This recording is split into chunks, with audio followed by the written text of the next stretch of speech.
official address of this location is Hammond, Hammond? but it's all Warrenton. Yeah. Wasn't Hammond at one time called New Astoria? I was reading the history. Yeah. There for a little while. Why would you name it Astoria's right there and then go down 5 miles to New Astoria? Yeah. I can see if it's like on the other side of the ocean or something. Yeah. But all right, we're here in the old War Games room, right? Mm-hmm. In the museum / gift shop. And we're with, what's your title? Park Ranger. Park Ranger. Park Ranger John Cook. Yes. Also, what service were you in? I served during the Cold War in Navy. Navy. All right. Well, It's we're our two first Army Navy guys. veteran. We Don't won't hold it against me. Yeah. I get it. I was enlisted. He was an officer. Yeah. So I don't have to hold it against your football team. All right. So this place is really cool. So we're out here looking for the ouzelfinch. Have you seen one? You drive around here Man, all the time. It's kind of like going for a snipe hunt. Yeah. You find one, you let me know. I've taken a few people snipe hunting. Right. So they're flightless birds with big eyes that don't really exist, right? They like to hide their head in the sand. They fly backwards. Yeah, there's all kinds of stuff to it. I mean, the thing was invented back at World War I. So these guys were desperate to find something to entertain themselves with. They came up with that. Yeah, it was. What was this? Captain Coast Artillery Corps Captain H.M. Merriam. I got the history right here. Right. So no ouzelfinches. I thought it was like the mascot for the golf, frisbee golf. But Well, we've adopted it for that. It's kind of a neat little thing to get people interested in doing some of our history as far as Fort Stevens goes. We have the disc golf course here at the historic site.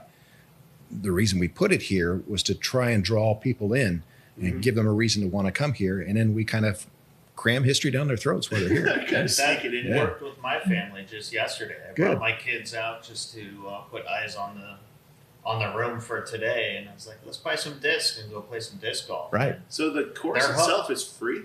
It is. Well, Yeah. the day use area here that it's in requires a parking pass. So it's like $5. $5, or you get your annual pass. You can come and go as you please for a year or 2 years, whatever it is. Oh, that's great. And Yeah. then you just buy they sell the what are they called? Well, they don't like Disc. to be called frisbee players. I learned that. It's disc golf, discs. Yeah. So they sell the discs here. Yeah. Along with some really cool ouzelfinch T-shirts. I bought one a while back. I love it. I love the design. It's hilarious. Right on. And then you go out and you hit the course and you look for ouzelfinches. That's it. Yep. We did. My daughter almost hit a deer with her disc. There was a herd of elk out here too, right? There was a herd of elk. Yep. And we also saw a bald eagle there as well. Oh, you're going to get a chance to see some really cool wildlife while you're out here. You know? Yeah, absolutely. Yeah, and it's great. How big's the course? 23 holes right now. And you got to hit 7. We got to hit 7 before Because- another ranger drove up in a truck and said, this part of the park closes at 4 this time of year. So that was us last night. Oh, there you go. Yeah. Yeah. And so Fort Stevens is here, but it also goes along the coast here, right? Right. 4,300 acres. Does it include the Peter Iredale? It does. Actually, our southern border matches up with the Oregon Military Department's Camp Rylea. Oh, okay. Wow. Because I used to do training there all the time. Right. So we're neighbors. We're Yeah. landowner neighbors. Yeah. Oh, that's excellent. So what do you do with the whales? Well, that's a great question. We get it a lot, and we like to let people know it's the circle of life. But did you blow this one up? Or? No, man, come on. What'd you do with this one? Those were the ODOT guys. Yeah. That was the ODOT days. Oh my gosh. We'll put that on them. Oh, yeah. You might not know about the Oregon history. We had a Not whale. that far. I've Back heard in of the this being 70s. done Oh, you can before. go on YouTube and still find the video. I'd Oh, rather not. man. It went everywhere. It landed was a on the disaster. recorder. It was so bad. Yeah. It was Crushed the disaster. roofs of cars, and it was crazy. It's like, Yeah. well, why not blow it up? But I mean, like you said, we've You know, got. as an Army engineer, this is right up my alley. We're gonna have to give you a call the next time. Yeah, I'll right? have to give me a call. the Is next it time. still out there? Then? What you guys do? Pieces of it are probably floating up and down the beach. Yeah, Oh, I mean, the tide came back in. tides take it out. It starts to disintegrate. I mean, it's a corpse, So the eagles, you mentioned eagles around here, man. It's the coyotes, all kinds of animals, the seagulls. It's like a nice little boost in the winter months when it's really lean times for them. Mhm. It's like somebody opened a buffet. Okay. So yeah, we like to leave them. The seal carcasses that wash up, things like that. You give nature a chance; they'll take care of it for you, and it benefits them. I saw that there is a corpse of a 1974 Ford Maverick. Right? Everybody sees that from time to time. Yeah, they're like, hey, there's a car on the beach. That was before the Sons of Beaches. Oh, it had to have been way before that. Had to have been. It's like it just. So it was on the Facebook page. I'm not sure which one, but it showed like when it first got sank. So really beautiful cherry red, and then it showed now. It's just like yeah. If you didn't know what that was, you'd think it was just a bunch of scrap. Yeah. Yeah. Every once in a while, you'll see on the local Facebook some tourists with their vehicle being flooded out there on the beach. Never fails, folks. They don't heed the warnings. It's the ocean, folks. Yeah. And they'll just drive anything out there. Oh, I saw somebody with a Winnebago going. I'm like, yes, don't do I've it. seen camper you'll trailers out there. Yes, you'll get the RVs out on the beach. Yes, I don't know how they get them out there, but they do. Yeah, That's right. We're at the Iredales. I go out there, but I have my Jeep Wrangler with my daughter and let my dogs run. But I see people out there like, you should not. And then I don't go out there when the sand gets really soft. Right. If there hasn't been rain for a while, right. I'm not doing it. Yeah, it gets like powdered sugar, Yeah, four-wheel drive does not mean you can do that. Yeah, it's not invincible. Yeah. So this Fort Stevens is not the only military fort. I mean, I guess we've had a military fort here since Fort Astoria, right? Fort Astoria, Fort George is the company name now. They have the brewery in town, but it sits at the site of where Fort Astoria was. Yeah, they have the green line. Yeah, we actually did our first podcast there. That's a pretty cool place. It's awesome. Yeah. It's a nice addition to the community, and they're good people. Yeah, that's our home base for doing the local. Yeah, I wonder why. Yeah, I wonder why. See that? Columbia, good beer. Yeah, all the taps. He doesn't drink good kombucha. Right. Yeah, they got a great kombucha there all the time. So So there's the shameless plug. There you go. Yeah. Oh man. Oh yeah. Absolutely. Every time we can, we'll plug them. They're awesome. Right. But yes, as far as forts go, over the years, a number of forts throughout Oregon have come and gone. During World War II, when we were building up to send our forces overseas to help, with the Japanese or the German fronts, there was Camp Adair just outside of Corvallis. Okay. These temporary camps that were there that trained up thousands of our Northwest soldiers to send overseas. Fort Stevens was one of those locations that actually was a training facility. It was built back in the Civil War, during the Civil War. We were a presence here. It was mandated by Abraham Lincoln and Congress at that time. And then our sister fort across the river on Washington side was Fort Canby.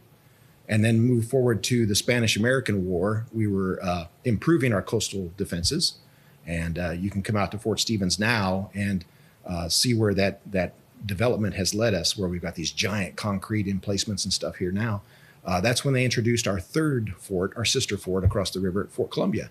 So the three of us, Canby, Columbia, and Fort Stevens, formed what they call the Triangle of Fire to help protect the mouth of the Columbia River. Oh, okay. Yeah, because it's such a huge trading, we'll see the cargo ships. Oh, yeah.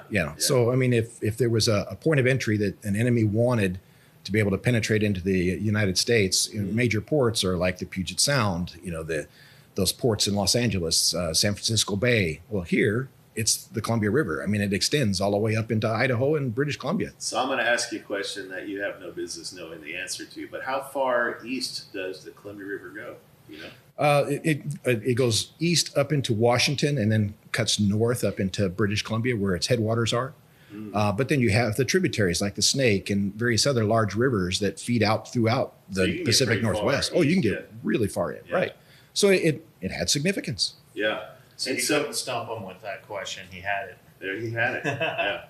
Fort Stevens is the site of the only attack from the Japanese in World War II, right? On the mainland, From the Axis altogether on the mainland. It's on a military installation, yes. The Japanese actually attacked two locations in the U.S. One was in Santa Barbara the night before. Oh, I didn't know that. They shelled an oil refinery down there. And then the next night, they, as part of a coordinated offensive against the West Coast, another submarine surfaced and attacked us.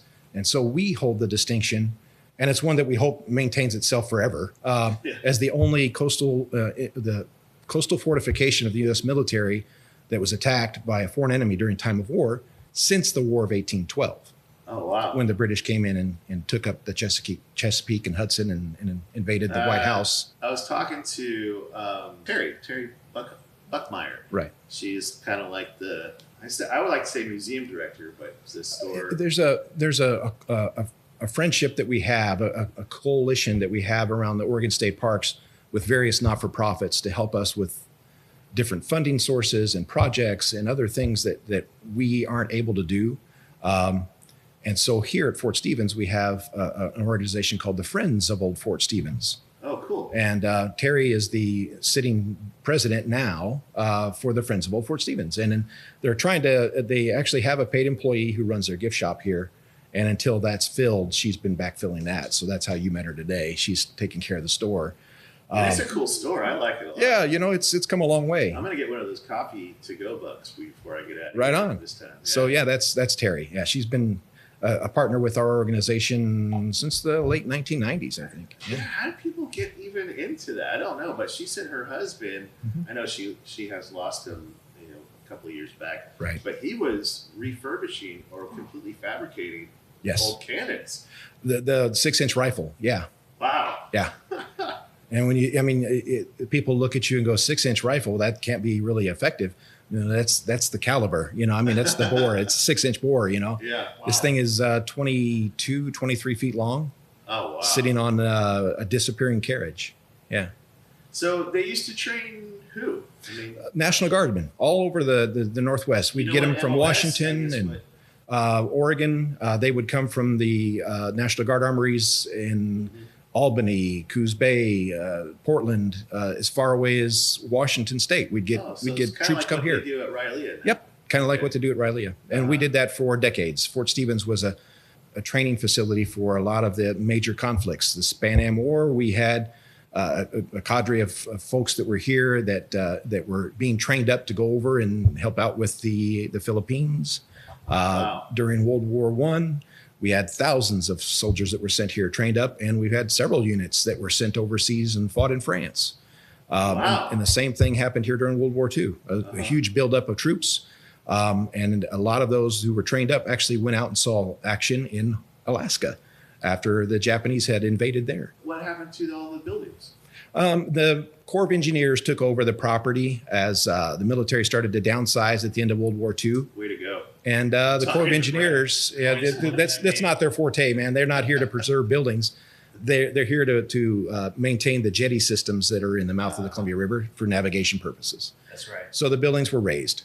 A lot of folks in town actually came in and bought up whatever they could. They've got windows, buildings, toilet fixtures, whatever they could take out of here. Cool. And so you can still go into town. Yeah. And there are people who go, hey, yeah, they see the windows on my house. Those are from Fort Stevens, I saw there's a residential area not far, I think it's south from here. Right. That looks like it was housing.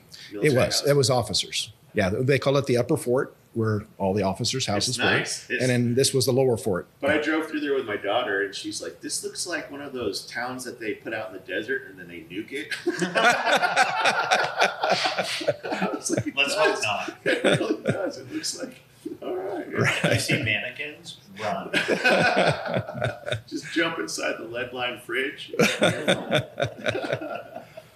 But yeah, so that's the connection that we have with the area around here. Yeah. And what a great job, huh? You get to, well, you probably have some headaches, I'm sure, but at least it's beautiful today. Sure. I know it rains a lot. Yeah. Oh yeah. But you drive up and down the beach until he's like, what are you doing with your Winnebago?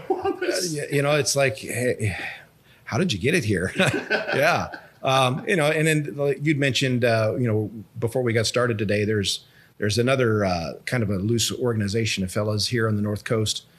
Some folks that they call themselves the Sons of Beaches. Yeah. And they go out and they try to find ways to help people who might have some problems with their vehicles on the beaches, and they do that for free. That's they volunteer. And, I always assumed there'd be a fee associated. Oh no! These guys are great. They'll come out, hook up to your vehicle, help you get out of a low spot you might have gotten yourself into. You're taking your kids out to the beach. You want to do some clamming, things like that. Yeah. You're not sure about driving on the beach. You take it to a spot that maybe you didn't know you shouldn't have been. They're there to help you out, and it's guilt-free. They're not there to make you look bad. They just want to help keep the beaches clean and usable. Yeah, but they do put photos of you on Facebook. Well, yeah. I have seen those. I think they do that as the worst of the worst, right? Yeah. I think it's I had a few questions about the state parks and veteran benefits. And maybe I'm asking because I want to know personally, but I've heard that veterans get to camp so many days a year for free. Right. So, and it varies from state to state. Each state has a different way of managing their veterans programs. So we partner with the Veterans Administration here in the state of Oregon, and we offer disabled vets the opportunity to apply for free for an annual pass that allows them to come out and enjoy a state park for 10 free nights a month of camping. Oh, wow. Yeah. And then also it works as a free day use entrance. So like this park, if you wanted to pay to come and visit the park here and park, that pass works as your parking pass. So it is a really cool benefit. Yeah. And honestly, I mean, we don't turn people away who are, I've been coming to parks for years and I've spent all my money on passes. Well, did you know about this program? No. Well, here you go. Yeah. I mean, we want as many of these guys to take advantage of this, these folks to take advantage of this as possible. And you said that's through the VA. How do you apply for that? So it's managed by us through OPRD, and we partner with them. So, for instance, we need to verify their status as a disabled vet. We work in partnership with the VA. They help us vet those folks to make sure that they meet the requirements, and then they get the pass. It comes in the mail to them, and they can start using it immediately. And what's OPRD?